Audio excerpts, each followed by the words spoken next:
Radio ലൈമിന്റെ പ്രിയ ശ്രോതാക്കൾക്ക് weekly വിത്ത് അയനാടൻ എന്ന ഷോയിലേക്ക് സ്വാഗതം.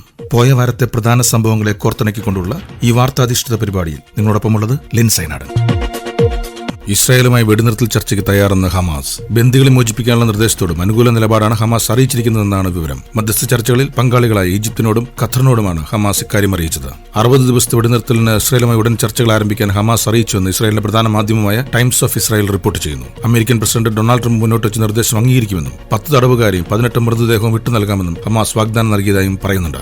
ഗാസയിൽ സൈനികാക്രമണം അവസാനിപ്പിക്കണമെന്നും സഹായം അനുവദിക്കണമെന്നുള്ള ആവശ്യത്തോടെ വ്യക്തമായ പ്രതികരണം ഇസ്രായേൽ നൽകിയിട്ടില്ല. ഹമാസിന്റെ നിർദ്ദേശത്തെക്കുറിച്ചുള്ള പ്രതികരണം നിലവിൽ പരിശോധിച്ചുകൊണ്ടിരിക്കുകയാണെന്ന് ഇസ്രായേലിന്റെ പ്രതികരണം. ഇസ്രായേൽ ഉദ്യോഗസ്ഥരെ ഉദ്ധരിച്ചുകൊണ്ട് ടൈംസ് ഓഫ് ഇസ്രായേൽ തന്നെയാണ് ഇക്കാര്യം റിപ്പോർട്ട് ചെയ്യുന്നത്.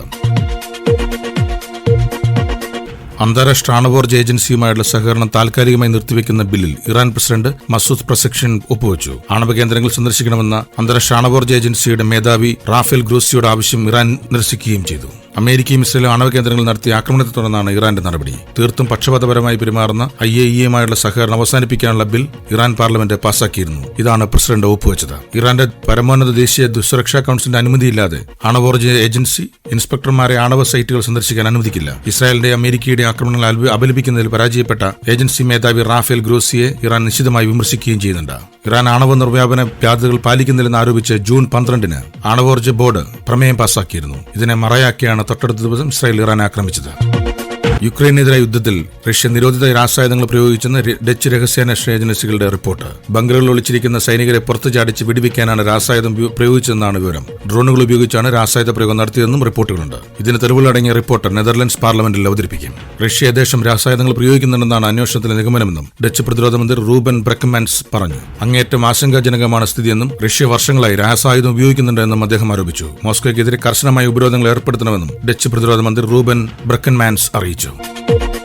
നാട്ടിലെ വിശേഷങ്ങൾ. ജഡ്ജിമാരുടെ നിയമനത്തിനായുള്ള കൊളീജിയം സംവിധാനത്തിൽ പൂർണ്ണമായ സുതാര്യത കൊണ്ടുവരുന്ന സുപ്രീം കോടതി ചീഫ് ജസ്റ്റിസ് BR ഗവായ് യോഗ്യത സംബന്ധിച്ച് വിട്ടുവീഴ്ച ഉണ്ടാകില്ലെന്നും സമൂഹത്തിലെ എല്ലാ വിഭാഗങ്ങൾക്കും പ്രാതിനിധ്യം ഉറപ്പാക്കുമെന്നും ചീഫ് ജസ്റ്റിസ് പറഞ്ഞു. തന്റെ മുൻഗാമി justice Sanjiv Khanna chief justice ആയിരുന്നത് മുതൽ നിയമന കാര്യങ്ങളിൽ കൂടുതൽ സുതാര്യത കൊണ്ടുവരാൻ കൊളീജിയം ശ്രമിച്ചിട്ടുണ്ട് എന്ന് BR ഗവായ് പറഞ്ഞു. സുപ്രീം കോടതി ജസ്റ്റിസ് ദീപങ്കർ ദത്ത കഴിഞ്ഞ ആഴ്ച നാഗ്പൂരിൽ നടന്നൊരു പരിപാടിയിൽ കൊളീജിയത്തിന്റെ പ്രവർത്തനങ്ങളിലെ ഇടപെടലിനെ കുറിച്ച് സംസാരിച്ചതും അദ്ദേഹം ചൂണ്ടിക്കാട്ടി. താൻ എല്ലാവർക്കും ഉറപ്പ് നൽകുന്നതെന്നും തങ്ങൾ പൂർണ്ണമായ സുതാര്യതയോടെയാണ് നടപടിക്രമം സ്വീകരിക്കുകയെന്നും മെറിറ്റിൽ വിട്ടുവീഴ്ച ചെയ്യില്ല എന്നും അദ്ദേഹം പറഞ്ഞു. ഒരു ജഡ്ജിയുടെ കർത്തവ്യം എപ്പോഴും നീതി നടപ്പാക്കുക, ഭരണഘടന ഉയർത്തിപ്പിടിക്കുക എന്നതാണ്. താൻ എപ്പോഴും അതിന് ശ്രമിച്ചിട്ടുണ്ട് എന്നും അദ്ദേഹം കൂട്ടിച്ചേർത്തു.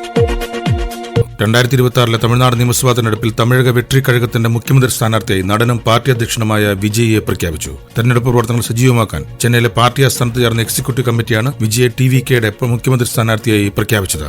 DMK-യുമായോ BJP-യുമായോ ഒളിഞ്ഞും തെളിഞ്ഞുമുള്ള യാതൊരു സഖ്യമുണ്ടാകില്ല എന്നും വിജയ് വ്യക്തമാക്കി. നിയമസഭാ തെരഞ്ഞെടുപ്പിന് മുന്നോടിയായി വിജയ് രാഷ്ട്രീയ ജനകീയ പ്രശ്നങ്ങൾ ഉയർത്തി സെപ്റ്റംബർ മുതൽ ഡിസംബർ വരെ സംസ്ഥാനത്ത് പര്യടനം നടത്തും. പ്രത്യയശാസ്ത്ര ശത്രുക്കളുമായോ വിഭാഗീയ ശക്തികളുമായോ നേരിട്ടോ അല്ലാതെയോ ഒരിക്കലും സഖ്യം പാടില്ലെന്ന പ്രമേയം TVK എക്സിക്യൂട്ടീവ് കമ്മിറ്റി യോഗം അംഗീകരിച്ചു. ഇംഗ്ലീഷ് ഭാഷയെക്കുറിച്ചുള്ള കേന്ദ്ര ആഭ്യന്തരമന്ത്രി അമിത്ഷായുടെ പരാമർശങ്ങൾ ദുരുദ്ദേശപരവും തമിഴ്നാടിന്റെ ദ്വിഭാഷാ നയത്തിനെതിരായ ആക്രമണവുമാണെന്ന് TVK വിലയിരുത്തി. തെരഞ്ഞെടുപ്പ് പരിഷ്കരണം നടത്താനുള്ള കേന്ദ്ര തെരഞ്ഞെടുപ്പ് കമ്മീഷന്റെ തീരുമാനത്തെയും TVK എതിർത്തു. സംസ്ഥാനത്തെ ന്യൂനപക്ഷ വോട്ടുകൾ കുറയ്ക്കുന്നതിനും BJP അനുകൂല വോട്ടുകൾ വർദ്ധിപ്പിക്കുന്നതിനുമാണ് തെരഞ്ഞെടുപ്പ് പരിഷ്കരണമെന്ന് എക്സിക്യൂട്ടീവ് യോഗം കുറ്റപ്പെടുത്തി. ഗവർണറുടെ അധികാരവും അധികാരപരിധികളും കേരളത്തിലെ 10ാം ക്ലാസ് വിദ്യാർത്ഥികൾ ഇനി പഠിക്കും.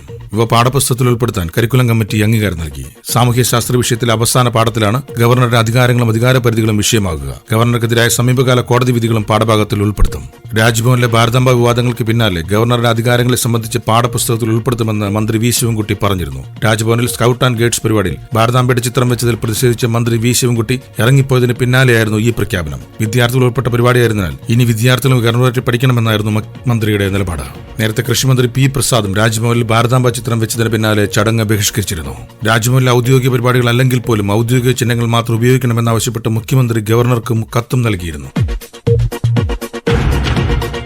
കഴിഞ്ഞ കാലങ്ങളിലെ ദുരന്തഘട്ടങ്ങളിലെ സേവനത്തിന് സൈന്യത്തിന് സംസ്ഥാന സർക്കാർ നൽകേണ്ട തുക മുണ്ടക്കൈ ചൂരൽമല പുനരധിവാസത്തിനായി ഉപയോഗിക്കാമെന്ന് ഹൈക്കോടതി. സൈന്യം നൽകിയ ബിൽ തുകയായ 120 കോടി രൂപ പുനരധിവാസത്തിനായി ചെലവഴിക്കാനാണ് ഡിവിഷൻ ബെഞ്ചിന്റെ അനുമതി. വയനാട് ദുരന്തത്തിന്റെ പശ്ചാത്തലത്തിൽ സ്വമേധയാ സ്വീകരിച്ച ഹർജി പരിഗണിക്കവെയാണ് ഹൈക്കോടതി ഇടക്കാല ഉത്തരവിലൂടെ സർക്കാരിന് അനുമതി നൽകിയത്. മുണ്ടക്കൈ ചൂരൽമല ദുരന്തബാധിതരുടെ ബാങ്ക് വായ്പ എഴുത്തള്ളുന്ന കാര്യം ആഭ്യന്തര ധന മന്ത്രാലയങ്ങൾ തമ്മിൽ ചർച്ച ചെയ്യുമെന്ന് കേന്ദ്ര സർക്കാർ ഹൈക്കോടതിയെ അറിയിച്ചു. 2 ആഴ്ചകളിൽ തീരുമാനമെടുക്കാൻ സമ്മർദ്ദം ചെലുത്താമെന്ന് additional solicitor general ARL Sundaresan Natesan വിശദീകരിച്ചിരുന്നു. അതിനിടെ ദുരന്തബാധിതർക്കായുള്ള പുനരധിവാസ പദ്ധതി നിർമ്മാണം പുരോഗമിക്കുന്നുവെന്ന് സംസ്ഥാന സർക്കാർ കോടതിയെ അറിയിച്ചു. ലിവർപൂളിന്റെ പോർച്ചുഗീസ് സ്ട്രൈക്കർ ഡിയോഗോ ജോട്ട വാഹനാപകടത്തിൽ മരിച്ചു. 28 വയസ്സായിരുന്നു. വടക്ക് പടിഞ്ഞാറ് സ്പെയിനിലെ സമോറ നഗരത്തിൽ താരം സഞ്ചരിച്ചിരുന്ന കാർ അപകടത്തിൽപ്പെട്ടാണ് ദാരുണാന്ത്യം സംഭവിച്ചത്. 1996 പോർട്ടോയിൽ ജനിച്ച ജോട്ട പാക്കോ ഡി ഫെരേരയുടെ യൂത്ത് അക്കാദമിയിലൂടെ തന്റെ കളിജീവിതം ആരംഭിച്ചത്. 2016 അത്ലറ്റിക്കോ മാഡ്രിഡിലേക്ക് മാറി. തുടർന്ന് തൊട്ടടുത്ത വർഷം പ്രീമിയർ ലീഗിൽ വോൾവർഹാംപ്ടൺ വാണ്ടേഴ്സിലെത്തി. 2020 ലിവർപൂളിലെത്തുന്നത്. ക്ലബിനായി 123 മത്സരങ്ങളിലായി 47 ഗോളുകളും ജോട്ട നേടിയിട്ടുണ്ട്. വിവാഹം കഴിഞ്ഞ് 2 ആഴ്ചക്കുള്ളിലാണ് താരത്തിന്റെ മരണം. ദീർഘകാലമായി പ്രണയത്തിലായിരുന്ന കാമുകി റൂട്ട് കാർഡോസയെയാണ് താരം വിവാഹം കഴിച്ചത്. എഡ്ബാസ്റ്റൺ ടെസ്റ്റ് ക്രിക്കറ്റിൽ ഇന്ത്യൻ ഓൾറൗണ്ടർ രവീന്ദ്ര ജഡേജ ചർച്ചാ വിഷയമായി മാറുകയാണ്. പിച്ചിൽ വിള്ളലുണ്ടാക്കാനായി ജഡേജ മനഃപൂർവ്വം വിക്കറ്റിന് മുകളിലൂടെ ഓടുന്നുവെന്ന ആരോപണം ഇംഗ്ലീഷ് നായകൻ ബെൻ സ്റ്റോക്സ് ഉന്നയിക്കുന്നു. അതുപോലെ തന്നെ പല കാരണങ്ങളിൽ കളി തടസ്സപ്പെടുത്തിയതിന് ജഡേജയ്ക്കെതിരെ രൂക്ഷ വിമർശനം ഉയർത്തി രംഗത്തെത്തിയിരിക്കുകയാണ് മുൻ ഇംഗ്ലീഷ് താരവും കമന്റേറ്ററുമായ ഡേവിഡ് ലോയിഡ്. ഇതുമൂലം ചില നിർണായക ഓവറുകളാണ് ഇംഗ്ലണ്ടിന് ആ സമയത്ത് നഷ്ടമായത്. 85 പൗണ്ട് മുടക്കി ആരാധകർ ഗ്യാലറിയിലെത്തുന്നത് ഇങ്ങനെയുള്ള രസംകൊല്ലികൾ കാണാനല്ല എന്നും ലോയിഡ് പറയുന്നു. ആദ്യ ഇന്നിംഗ്സിൽ ഇന്ത്യയുടെ സെക്കൻഡ് ടോപ്പ് സ്കോററായിരുന്നു ജഡേജ. 137 പന്തിൽ നിന്ന് 89 റൺസാണ് താരം അടിച്ചെടുത്തത്. ഈ ആഴ്ചയിലെ വാർത്താധിഷ്ഠിത പരിപാടി ഇവിടെ അവസാനിക്കുന്നു. അടുത്ത ആഴ്ച ഇതേ സമയം നിങ്ങളോടൊപ്പം ഉണ്ടാകുന്ന പ്രതീക്ഷയോടെ നിങ്ങളുടെ സ്വന്തം ലെൻസ് അയനാടൻ.